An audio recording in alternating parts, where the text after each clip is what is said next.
Supply और demand की theory के बाद जो हमारे पास मेन चीज़ है वो ये है कि सप्लाई डिमांड की कितनी टाइप्स हैं और वो कौन कौन सी हैं और उनको चार्ट पर किस तरीके से देखा जाता है। तो सप्लाई और डिमांड की हमारे पास 2 टाइप्स हैं। Number 1 range created supply demand, number 2 pivot created supply demand. अभी रेंज क्रिएटेड सप्लाई डिमांड और पिवट क्रिएटेड सप्लाई डिमांड में फ़र्क क्या है वो मैं आपको बताता हूँ। रेंज क्रिएटेड सप्लाई डिमांड में हमारे पास 4 से 5 कैंडल होती हैं और पिवट क्रिएटेड सप्लाई डिमांड में हमारे पास 1 से 2 कैंडल होती हैं। दोबारा से रिपीट करता हूँ, रेंज क्रिएटेड सप्लाई डिमांड में हमारे पास 4 से 5 कैंडल होती हैं और पिवट क्रिएटेड सप्लाई और डिमांड में हमारे पास 1 से 2 कैंडल होती हैं। रेंज क्रिएटेड सप्लाई और डिमांड। रेंज क्रिएटेड सप्लाई और डिमांड में क्या होता है कि 4 से 5 कैंडल एक ख़ास रेंज के अंदर कंसोलिडेशन करती हैं और उसके बाद एक शार्प मूव देखने को मिलती है। शार्प मूव किस तरफ निकलेगी वो उस पर डिपेंड करता है कि किस साइड मार्केट ट्रेड की जा रही है। अभी जो रेंज क्रिएटेड सप्लाई डिमांड होता है इसमें 4 कैंडल्स भी हो सकती हैं, 5 कैंडल भी हो सकती हैं। ये 4 से 5 कैंडल एक ख़ास रेंज के अंदर कंसोलिडेट करती हैं, एक रेंज के अंदर मूव करती हैं और उसके बाद मूव निकलती है, शार्प मूव निकलती है, मोमेंटम निकलता है, बड़ी बड़ी कैंडल्स निकलती हैं। अगर ये रेंज क्रिएटेड सप्लाई डिमांड मिसाल ले लें, ज़्यादा बड़ा हो जाता है, यानी कि 4 से 5 कैंडल से ज़्यादा बड़ा हो जाता है, तो हम इसको रिफ़ाइन कर लेंगे लास्ट 4 से 5 कैंडल तक। अगर इसमें 6 से 8 कैंडल्स आ जाती हैं या सम टाइम इससे ज़्यादा आ जाती हैं लोअर टाइम फ्रेम के अंदर, तो हम इसको रिफ़ाइन कर लेंगे 4 से 5 कैंडल के दरमियान। इससे बड़ा हमको जोन नहीं चाहिए। तो जो रेंज क्रिएटेड सप्लाई डिमांड होते हैं इसमें 4 से 5 कैंडल होती हैं जो एक पॉइंट पर मूव करती हैं, एक रेंज के अंदर कंसोलिडेट करती हैं, एक रेंज के अंदर मूव करती हैं और उसके बाद हमें शार्प मूव देखने को मिलती है। अगर ये sharp move to the upside हो तो नीचे वाला हमारा डिमांड जोन होगा। अगर ये sharp move to the down side हो मतलब सेलिंग हो तो ऊपर वाला हमारा सप्लाई जोन होगा। रेंज क्रिएटेड के बाद जो अगला है वो है हमारे पास पिवट क्रिएटेड। पिवट क्रिएटेड के अंदर 1 से 2 कैंडल्स होती हैं। अभी सम टाइम क्या होता है कि ये एक रेंज के अंदर भी मूव कर सकती हैं और एक शार्प मूव देखने को मिल सकती है, या फिर सम टाइम ऐसा होता है कि ये शार्पली मूव करती हैं। यानी कि रेंज में तो क्या होता है कि जो हमारे पास स्लोली एक रेंज के अंदर प्राइस मूव करती है, लेकिन पिवट के अंदर ऐसा नहीं होता। पिवट के अंदर मार्केट बड़ी तेज़ी से मूव करती है। ये फर्स्ट अप कैंडल, ये सेकंड अप कैंडल और उसके बाद ये सेलिंग। ओके, सेम इसके अपोजिट, ये फर्स्ट डाउन कैंडल, ये सेकंड डाउन कैंडल और ये उसके बाद बाइंग। तो इसमें 1 से 2 कैंडल्स होती हैं जो बड़ी तेज़ी के साथ शट मूव करती हैं, उसके बाद शट मूव होती है, यानी कि shut move to the up side, shut move to the downside, shut move to the downside, shut move to the upside। तो ये हमारे सप्लाई और डिमांड जोन होते हैं। जब प्राइस वापस इसमें आती है तो हम ट्रेड करते हैं। अच्छा जी, तो इनके पीछे लॉजिक क्या है रेंज क्रिएटेड सप्लाई डिमांड के पीछे और पिवट क्रिएटेड सप्लाई डिमांड के पीछे? जो रेंज क्रिएटेड सप्लाई डिमांड होते हैं, तो जो ये रेंज होती है इसके ऊपर जो है सप्लाई होती है, नीचे डिमांड होती है। मतलब ऊपर जो होती है वो प्रीमियम प्राइसेस होती हैं, एक्सपेंसिव। नीचे क्या होते हैं? Cheap, discount. तो ऊपर सप्लाई, नीचे डिमांड। अभी जो 50% है इसका, जो हाफ एरिया है इसका, जिस पर ये आपस में मिलती हैं, आपस में इनकी मुलाकात होती है, वो कहलाता है हमारे पास fair value of price. Fair value of price. इसे हम अपना इक्विलिब्रियम पॉइंट भी कहते हैं, कि वो एरिया जहाँ पर सप्लाई और डिमांड आपस में आकर एक रेंज के अंदर मेट होती हैं, मिलती हैं, वो हमारा फेयर वैल्यू ऑफ प्राइस कहलाता है। तो ये इतना ज़रूरी नहीं है, आपका जो मेन फोकस होना चाहिए वो सप्लाई और डिमांड को समझने पर होना चाहिए कि सप्लाई और डिमांड की जो कितनी टाइप्स हैं और वो कहाँ पर बनती हैं, किस तरीके से बनती हैं। तो रेंज के अंदर क्या होता है जी कि जो इंस्टीट्यूशंस हैं वो अपने ऑर्डर स्टैक कर रहे होते हैं, वो अपने ऑर्डर लोड कर रहे होते हैं, लोड करने के बाद वो एग्जीक्यूट करते हैं। ये उन्होंने ऑर्डर इस पॉइंट पर लोड किए और ये उन्होंने एग्जीक्यूट किए। अभी आप सिंपल लफ्ज़ों में ये कह लें कि ये जो रेंज होती है ये तूफ़ान से पहले की खामोशी होती है। ये तूफ़ान, सॉरी ये खामोशी, ये तूफ़ान, ये खामोशी और ये तूफ़ान। ओके जी, तो अभी नेक्स्ट जो है वो है पिवट। इसके पीछे लॉजिक क्या है? रेंज के पीछे तो लॉजिक ये है ना कि इंस्टीट्यूशंस इस रेंज के अंदर अपने ऑर्डर स्टैक करते हैं, अपने ऑर्डर अपनी पोजीशंस लोड करते हैं। तो ये रेंज के अंदर वो थोड़ा स्लोली करते हैं। सप्लाई एंड डिमांड ऑर्डर्स एक हैंड से दूसरे हैंड में एक्सचेंज हो रहे होते हैं। लेकिन पिवट के अंदर ऐसा नहीं होता। पिवट के अंदर बड़ी ही रफ्तार के साथ ऑर्डर एक्सचेंज किए जाते हैं और बड़ी रफ्तार के साथ ऑर्डर एग्जीक्यूट किए जाते हैं, क्योंकि ये बड़ी शार्प मूव होती है, बड़ी तेज़ी के साथ मूव होती है। ये फर्स्ट कैंडल, ये सेकंड कैंडल और थर्ड कैंडल सेलिंग। तो रेंज के अंदर आपको आइडिया होता है कि अभी एक रेंज बन रही है, तो अभी इसने एक्सिक्यूट होना है, प्राइसेस ने, ऑर्डर्स ने एक्सिक्यूट होना है, तो प्राइस एक्सप्लोर होगी। मतलब कि रेंज के बाद जो एक्सपेंशन होगी वो ये होती है। लेकिन पिवट के अंदर क्या होता है कि बड़ी तेज़ी के साथ मूवमेंट हो रही होती है, तो हमें पता ही नहीं चल पाता कि एक्चुअल में प्राइस क्या कर रही है। वो बड़ी तेज़ी के साथ अपने ऑर्डर एक्सिक्यूट करते हैं, सप्लाई एंड डिमांड को डिमांड में चेंज करते हैं, डिमांड को सप्लाई में चेंज करते हैं और बड़ी तेज़ी के साथ प्राइसेस को मूव करते हैं। तो दोबारा से रिपीट करता हूँ, रेंज के अंदर 4 से 5 कैंडल्स होती हैं जो एक रेंज के अंदर मूव करती हैं। ये रेंजेस हमारे सप्लाई डिमांड जोन होते हैं। इन रेंजेस का जो 50% है ये हमारा इक्विलिब्रियम पॉइंट होता है। ये 50% इक्विलिब्रियम पॉइंट जहाँ पर सप्लाई और डिमांड मैट करती हैं, आपस में मिलती हैं। Same to the opposite side pivot created supply demand zone, इसमें हमारे पास 1 से 2 कैंडल्स होती हैं। इसमें क्या होता है कि ऑर्डर्स जो हैं वो बड़ी तेज़ी के साथ एक्सचेंज किए जाते हैं, बड़ी तेज़ी के साथ एग्जीक्यूट किए जाते हैं और प्राइसेस बड़ी तेज़ी के साथ मूव करती हैं। तो इसमें क्या होता है कि एक बड़ी तेज़ी के साथ ऊपर को मूव होती है और उसी तेज़ी के साथ एक नीचे को मूव होती है। एक बड़ी तेज़ी के साथ नीचे को मूव होती है और एक बड़ी तेज़ी के साथ ऊपर को मूव होती है। नीचे वाले हमारे डिमांड जोन होते हैं, ऊपर वाले हमारे सप्लाई जोन होते हैं। अच्छा जी, सप्लाई डिमांड की टाइप समझने के बाद, उनके पीछे लॉजिक समझने के बाद, जो हमारे पास अगली चीज़ वो ये है कि जो फर्स्ट मूवमेंट होती है, जो इनिशियल मूव होती है किसी भी रेंज सप्लाई डिमांड की या फिर किसी भी पिवट क्रिएटेड सप्लाई डिमांड की, तो हम उसको ट्रेड नहीं करते, हम उसको नहीं पकड़ते।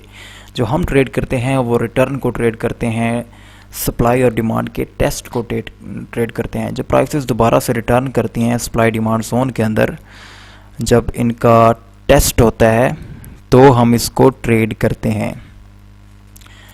जो इनिशियल मूव होती है हम उसको ट्रेड नहीं करते। जो सप्लाई डिमांड जोन का टेस्ट होता है, जब प्राइसेस रिटर्न करती हैं हमारे इक्विलिब्रियम पॉइंट के अंदर, जो कि सप्लाई डिमांड का 50% होता है, तो जब उसके अंदर रिटर्न करती हैं, जब वापस आती हैं, तब हम उसको ट्रेड करते हैं। हम इनिशियल मूव को ट्रेड नहीं करते, हम रिटर्न को ट्रेड करते हैं, सप्लाई और डिमांड के टेस्ट को ट्रेड करते हैं। अभी एक और मेन चीज़ के वापस क्यों होती हैं प्राइसेस। अगर कोई भी सप्लाई डिमांड जोन है तो उसके अंदर प्राइसेस वापस क्यों आती हैं, रिटर्न क्यों होता है प्राइसेस का सप्लाई और डिमांड जोन के अंदर। तो जो इसके पीछे लॉजिक है, अच्छा जी, तो जो लॉजिक है इनके पीछे, चाहे वो रेंज क्रिएटेड हो या फिर पिवट क्रिएटेड हो, अभी वो लॉजिक है 2 तरीके का। एक लॉजिक तो ये है कि जो इंस्टीट्यूशंस होते हैं वो फर्स्ट गो के अंदर, यानी कि जो अपनी फर्स्ट एग्जीक्यूशन होती है, जो अपनी पहली बारी होती है, उसके अंदर अपने 100% ऑर्डर नहीं एग्जीक्यूट कर पाते, उसके अंदर वो अपना 100% नहीं लगा पाते।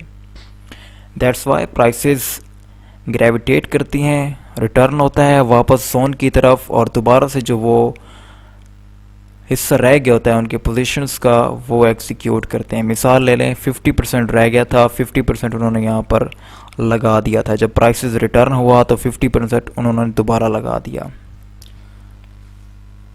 जो फर्स्ट लॉजिक है वो मैं आपको दोबारा से समझा देता हूँ कि चाहे वो कोई रेंज क्रिएटेड सप्लाई डिमांड हो या पिवट क्रिएटेड सप्लाई डिमांड हो, इंस्टीट्यूशन फर्स्ट गो के अंदर अपना 100% नहीं लगाते। मिसाल ले लें फर्स्ट गो के अंदर उन्होंने लगाया 25%। ओके, तो यहाँ तक मूव किया प्राइसेस ने, देन प्राइसेस वापस रिटर्न करती हैं, ग्रेविटेट करती हैं टू सप्लाई डिमांड जोन, और यहाँ से वो लगाते हैं अपना बकिया 75%।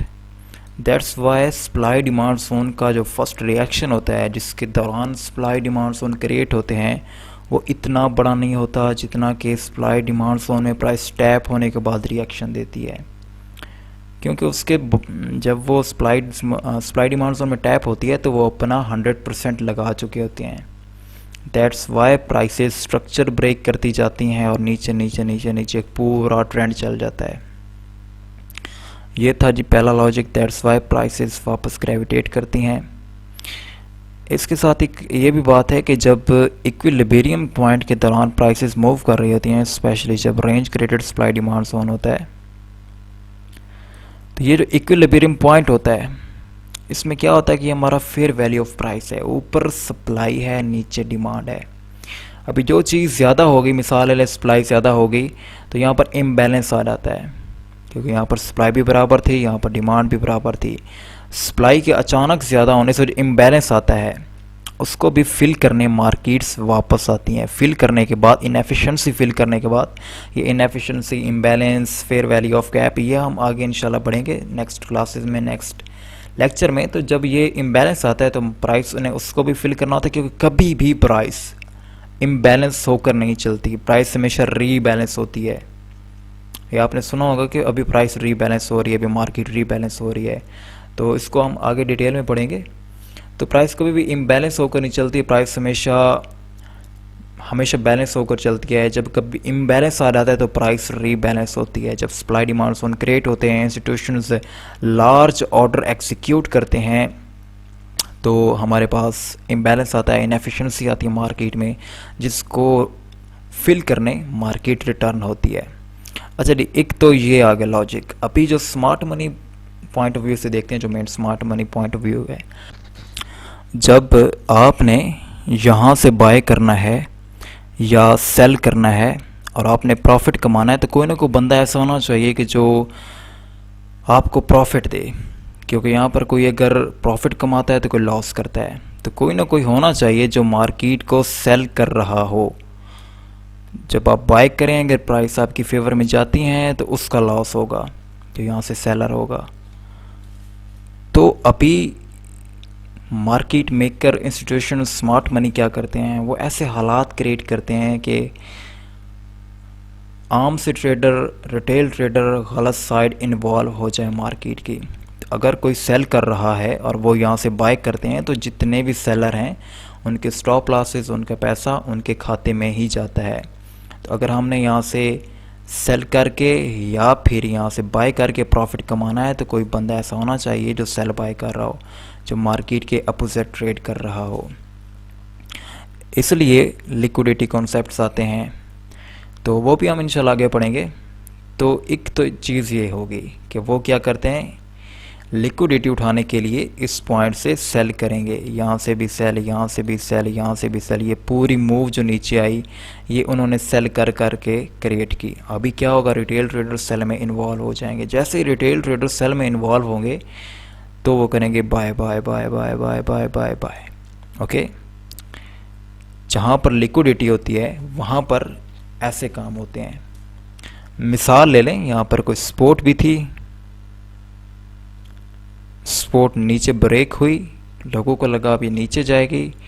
जैसे लोगों ने सेलिंग स्टार्ट की, क्योंकि सम टाइम लोगों ने स्टॉप ऑर्डर लगा कर रखे होते हैं, कुछ ने यहाँ पर लिमिट्स लगा कर रखे होते हैं कि एच स्पोर्ट यहाँ से मार्केट उठेगी, अगर इसको ब्रेक करती है तो ये नीचे limit order, sorry stop order. तो ऐसे पॉइंट के अंदर वो क्या करते हैं, sell sell sell sell sell करने के बाद फिर यहाँ से करेंगे buy bye bye buy. Okay, अभी क्या होगा कि जो ये फर्स्ट गो वाली पोजीशन है, ये जो सेल वाली पोजीशन है, ये वो क्लोज नहीं कर पाते, ये अभी भी लॉस में चल रही हैं। ये सेल वाले भी चल रही हैं, ये जो अभी उन्होंने बाय किया है ये भी चल रही हैं। तो ये सेल वाली पोजीशंस क्लोज करने के लिए वो वापस आते हैं इस पॉइंट पर, सेल वाली पोजीशन क्लोज करते हैं। सेल वाली पोजीशन क्लोज करने के बाद वो यहाँ से दोबारा से बाय करते हैं, क्योंकि ऑर्डर फ्लो क्या है, वो बुलिश हो चुका है। अभी जो ऊपर लेकर जाना चाहते हैं प्राइसेस को, दैट्स वाई वो दोबारा से बाय करेंगे। अच्छा जी, मैं दोबारा रिपीट करता हूँ कि वो क्या करते हैं, मिसाल लें प्राइसेस नीचे आ रही हैं, तो जो ये वाला लास्ट सेल लेग होगा, ये जो लास्ट इम्पल्सिव लेग होगा सेल का, ये जो उन्होंने क्रिएट किया है, यहाँ पर उनकी सेल की पोजीशन होगी, वो यहाँ से दोबारा bye bye bye bye bye करेंगे। लेकिन ये सेल वाली क्लोज नहीं कर पाता, ये लॉस में चल रही होती हैं, तो वो दोबारा से इनको क्लोज करने के लिए आते हैं, क्लोज करते हैं और दोबारा से बाय करते हैं। ये लॉस वाली क्लोज की और दोबारा से बाय की।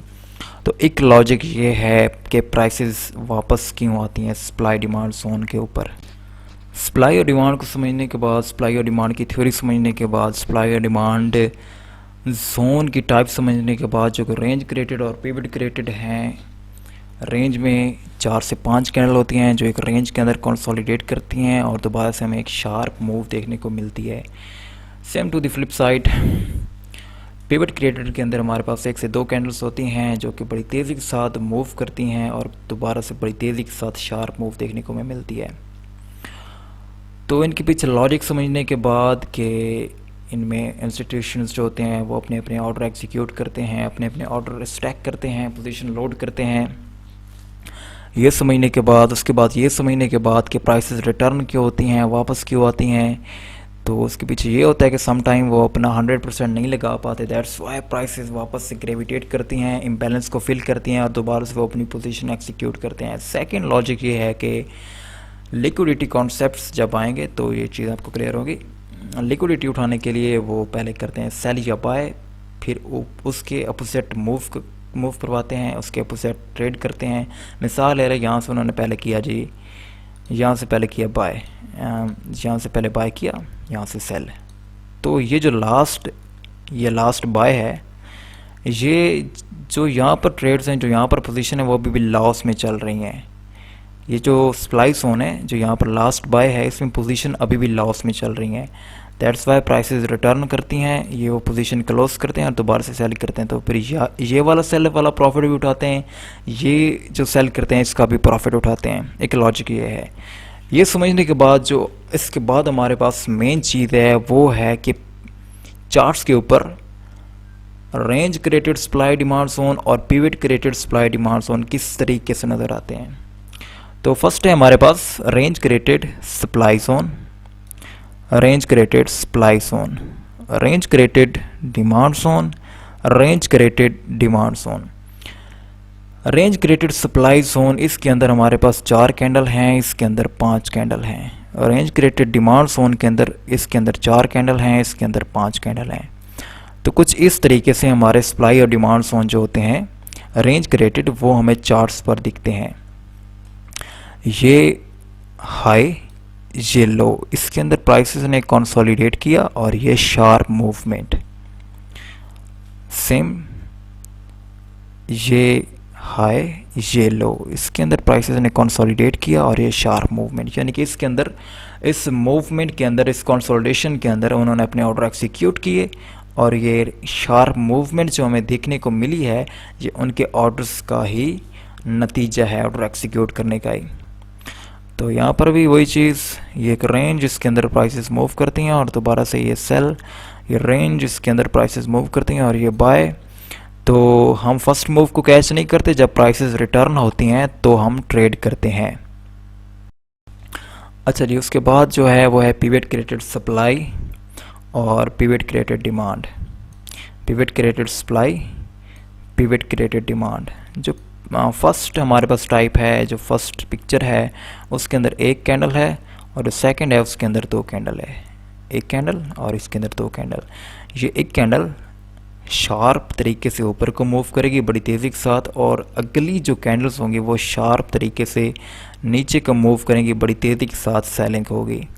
Same to the flip side, sharp तरीके से बड़ी तेज़ी से सेलिंग करेंगे, शार्प तरीके से बड़ी तेज़ी से बाइंग करेंगे। यानी कि जो pivot credit supply demand zone होते हैं, इनके अंदर जो ऑर्डर एक्सचेंज हो रहे होते हैं, जो पोजीशन ट्रैक की जा रही होती हैं, जो ऑर्डर एग्जीक्यूट किए जा रहे होते हैं, जो ऑर्डर लोड किए जा रहे होते हैं, वो बड़ी तेज़ी के साथ किए जाते हैं। ओके, कुछ इस तरीके से। तो पिवट के अंदर 1 से 2 कैंडल्स होती हैं। तो जो इनका फर्स्ट रिएक्शन होता है, जो इनिशियल मूव होती है, फर्स्ट हम उसको कैच नहीं करते, हम उसको ट्रेड नहीं करते। हम जो रिटर्न होता है सप्लाई डिमांड जोन के अंदर, जो इसका टेस्ट होता है, हम उसको ही ट्रेड करते हैं। तो नेक्स्ट टाइम जब भी आप चार्ट्स को देखें तो आपको आइडिया होना चाहिए कि सप्लाई डिमांड जोन कौन सा है, रेंज क्रिएटेड है या पिवट क्रिएटेड है।